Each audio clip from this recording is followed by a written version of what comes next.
What are the different types of eating disorders? Well, this week is National Eating Disorder Awareness Week, so I thought it'd be a good time to go over the different types and help raise awareness for exactly what an eating disorder is. So, definite trigger warning here. Let's get into it. For those of you who don't know, my name is Libby. I'm a certified health and wellness coach who does a whole array of content, specifically including mental health and eating disorder awareness content due to struggling with an eating disorder myself. So don't forget to follow and subscribe for future fun content. So we're going to go over the different types. Want to preface by saying everybody is different. So one person that has a diagnosis of this certain eating disorder is going to still be a little different than somebody else who has the exact same diagnosis. So just keep that in mind. Everybody is different. Let's get into it. First and foremost, the biggest one that kind of comes to mind when people say eating disorder, and that is anorexia nervosa. The typical one you think of with food and calorie and nutrient decrease intake, restriction is the big word that comes to mind. Intake is severely limited. Want to definitely insert here though, with anorexia nervosa, there is a common misconception that to have anorexia nervosa, you have to be underweight. No, that is a misconception. You can be malnourished and have anorexia nervosa without being underweight. Just wanted to throw that misconception out there. Anorexia nervosa has to do a lot with body size, shape, and like calories and numbers, but there is underlying value. I want to really emphasize that. This and all the eating disorders, there's an underlying value, and it is just not about outward appearance. So definitely want to also put that in there because that is a huge common misconception. Going on to the next one is binge eating disorder. So this is categorized as eating large amounts of food in a short period of time without compensatory behaviors. That could be due to an event that happened. That could be due to just emotions that are coming up.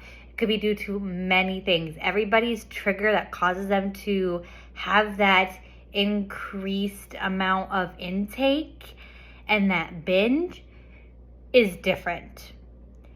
Now, a big classification is, I believe, one binge a week for 3 consecutive months or more. Because there is eating disorders and disordered eating. You can have disordered eating habits without having a full-blown diagnosis eating disorder. So again, want to preface that. Someone can binge like once and that's not going to categorize them as having an eating disorder. So that is binge eating disorder. Now that is different from the next one, bulimia nervosa. Bulimia nervosa is recurrent binge eating episodes followed by purging or compensatory behavior. So binge is where they just have the binge behavior. Bulimia nervosa is where they do a behavior after that to compensate or make up for the binge they had. Now, the compensatory behavior can come in different forms. That could be over-exercise.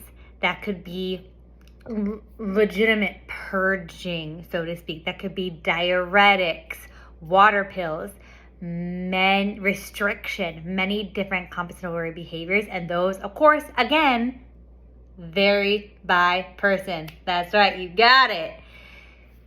Then this goes into the next one, which is kind of a newer one that a lot of people don't know about, so I definitely want to make sure to get this in this video, and that is avoidant restrictive food intake disorder, or what's shortened as ARFID, ARFID. This one limits the amount or types of food consumed.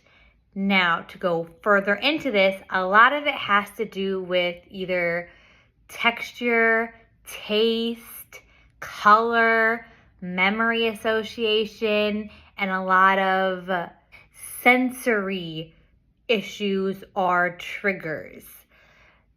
Not as much led by numbers, body size, weight, and those type of things. It more can lean toward sensory issues and triggers. Again, varies by person. So definitely want to throw that out there.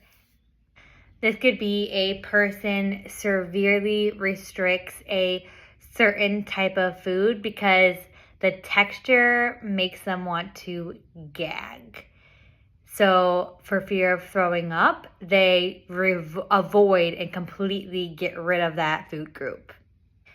Going into our last one, this is probably the newest one that is out there, and that is other specified feeding and eating disorder, OSFED, OSFED. And it is presenting with feeding and eating disordered behaviors that cause chronically significant distress and impairment, but do not meet criteria for any of the other diagnosable disorders. So that is pretty much any severe eating disorder behaviors that go over that disordered eating thresholds and go more severe than just disordered eating, but they don't meet the criteria for any of those other eating disorder diagnoses. As I wrap up this video, again, this was to really just raise awareness because eating disorders is something that's not talked about enough in our society, and to let you guys know and to reiterate, it's something I've tried to always get out there, is that if you are struggling or someone you know is struggling, you or them are not alone. Please reach out for help. You are not alone. You are brave. You are beautiful. You are incredible. You got this. Don't be afraid. Also, please don't forget to subscribe, and thank you so much for watching.